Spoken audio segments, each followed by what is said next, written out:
Okay, so it's day 51 of going through my old journals. Actually, better. And so the quote for today was, I've had a lot of worries in my life, most of which never happened. How much time do you spend worrying, and how has it affected you?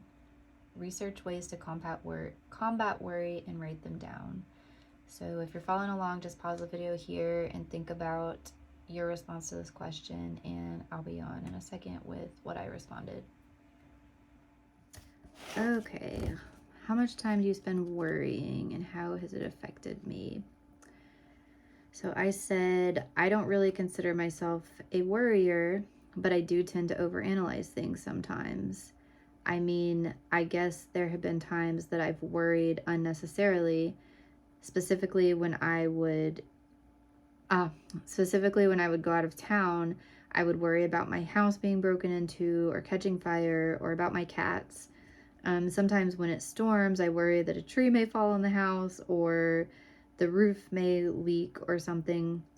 But I haven't really worried about that much since my roommate has moved in. I would say for most situations where people would worry, I don't. Okay, so part of the reason I feel like I haven't worried about this so much, and this kind of ties into what I said yesterday about like that there was a time when I was feeling like really alone and like I didn't have anyone to depend on. And I think I worried a lot more during those times because I was like, what if something like really catastrophic happened and I would be like alone and having to figure out like what to do about it. So like if something happened to the house and I would just be alone and I wouldn't have anyone to help me like figure out how to navigate things, or if my car had broken down or something like that, because at the time I had an older car and like a breakdown was, something that could very likely happen. And so I would kind of worry about those sorts of things a lot.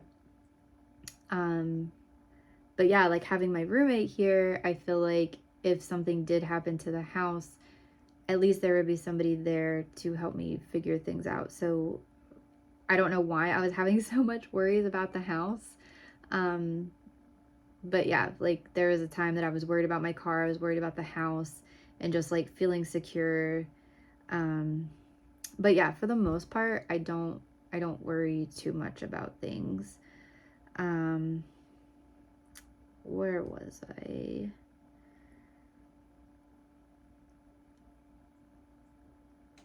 So I said most situations where people would worry, I don't tend to. Instead, I may play through different scenarios in my head of things that may happen if I'm already anxious about something, or try to do research so I'm prepared, but I wouldn't say I worry. So yeah, I guess like I prepare for the worst mentally. So I think that's why I don't feel like overwhelmed when bad stuff happens, because I don't just expect that things are going to be good. And I think this is like a lot of people, this was one thing that I didn't really care for with the law of attraction, because I feel like if you're just, because with the law of attraction, from what I understand, they just tell you need to put out the positive vibes. If you're thinking about the positive things and thinking that things are going to go your way, you put that out in the universe and it happens. But like, I feel like that may leave some people to be blindsided sometimes when bad things do happen, because they're not like mentally prepared, or even just like actually prepared for what if, a different outcome happens than what you expected. So I try to like, I hope for the positive outcome, but then I'm also kind of like prepared for what if that outcome doesn't happen.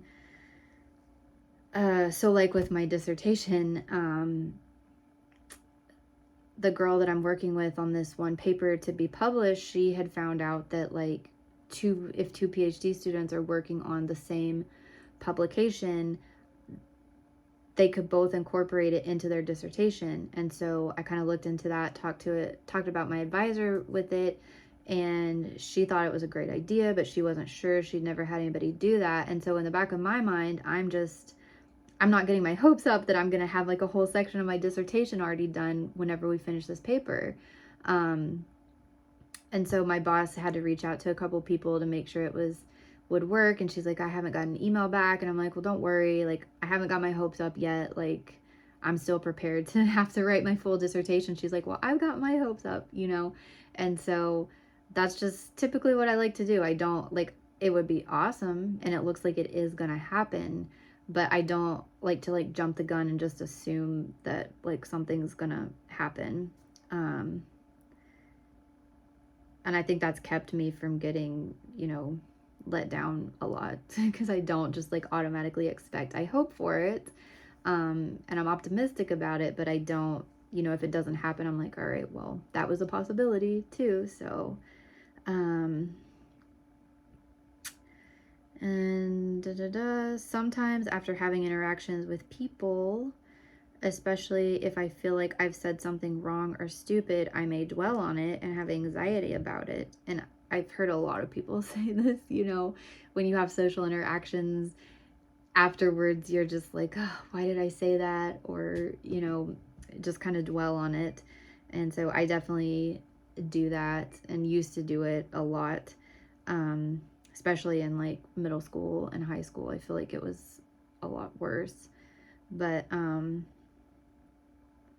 I said, but since I'm not around people as much, it hasn't been much of an issue lately. Even when it is, the worry doesn't normally last long. So yeah, literally like social interactions used to keep me up at night. I would be one of those that like couldn't sleep because I'd be laying there just like going over like things that had happened over and over again in my head and just like wishing that I could like time travel back in time to like change, you know, what I had said or what I had done. But that doesn't happen. Like sometimes there's been a few times that I've been like, oh, I talk too much or I said too much or they probably think I'm, you know, whatever. And there's been like a couple, like maybe twice in the last couple of years that something has kept me up at night worried. But for the most part, I'm able to kind of like push that out and not worry about it because it's like, well, I can't really change what happened or what I said, but you know, I try to be mindful of it and think about like, okay, well, in the future, I won't say this because this is how it makes me feel, even if like the person didn't react to it, like it didn't make me feel good. I can't really think of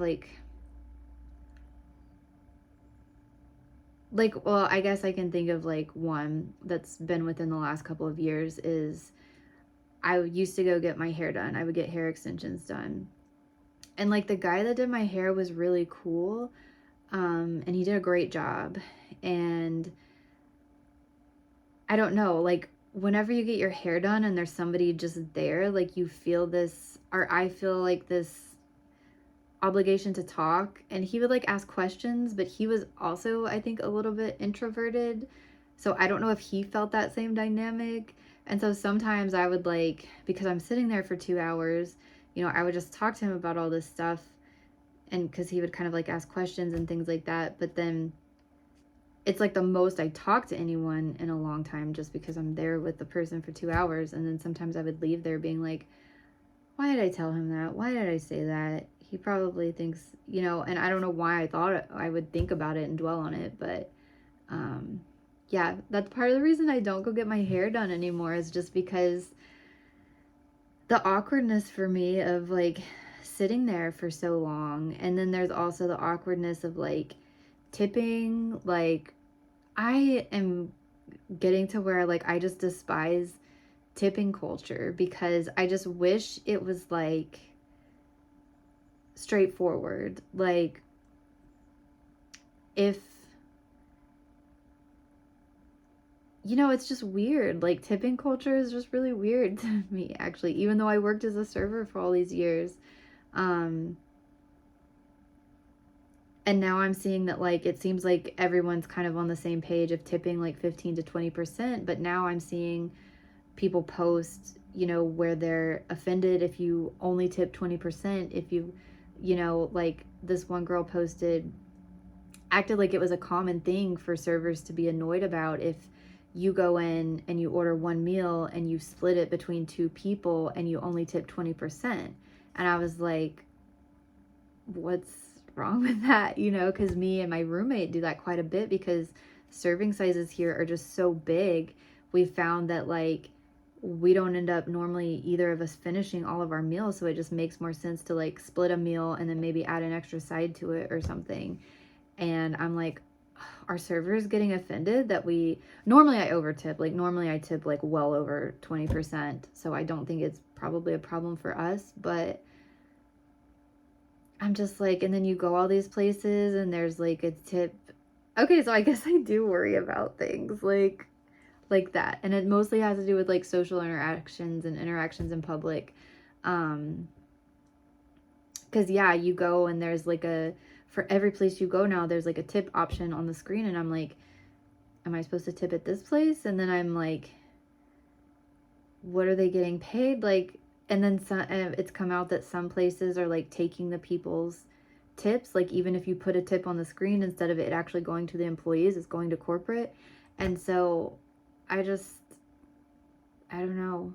That worries me. And I think some of these businesses, maybe it's just me, but it discourages me from like visiting their business. So it's like, if I'm gonna feel this stress about tipping or whatever, then, or about the price of things not being straightforward, like a lot of people are complaining now that they go to hair salons and they'll try to ask them like how much it's gonna cost, and they'll tell them, well, it starts here. Like this one girl in particular, they were like, well, it starts at like $130 or something like that. And whenever she came out of the salon, they charged her over $500. And like, you may get away with that in the short run, like kind of fleecing people for extra money, but that person's not going to come back to you, and that person's not going to recommend you, probably. And same thing I think with the tipping. Like, people are just going to get so tired of expecting to like tip and pay all this extra money that they just won't eat out anymore, or they won't go and get things. And same thing with the gym. Like, I did a video about like Anytime Fitness, and it's kind of like, you can either have people continue to pay like a low, you know, kind of a lower monthly membership, or you can try to pressure people into, and, you know, let them out of it easily and then maybe come back whenever they are ready to work out again. But if you like lock them into this contract, and then you make it hard for them to get out of it, and you try to upsell them on all these things, and you don't really explain what it is, you may make money in the short run, but then once that person's out of that contract, they're not going to come back, and they're not going to tell people to come and join. So anyway, that's kind of an aside, I guess. But yeah, maybe I do worry about things. Maybe you've picked up on things that I worry about in these videos that I'm not really totally picking up on. But overall, I'm not like, there's some people that are just like worried and anxious like all the time. And I don't feel like I'm that, but also, like I said here, like part of it is because I've kind of pulled myself away from society a little bit, to where there's not quite as much to worry about, because part of the reason is I don't think I have the mental capacity to add too much stress into my life, because I'm working on my PhD and everything. So once that's done though, I don't know, I hope to get into a lot of different things, but for about the next year or so, I'm going to be buckled down with this, I guess. And that'll be my big worry. So anyway, that's what I wrote for day 51, and I'll be back tomorrow with day 52.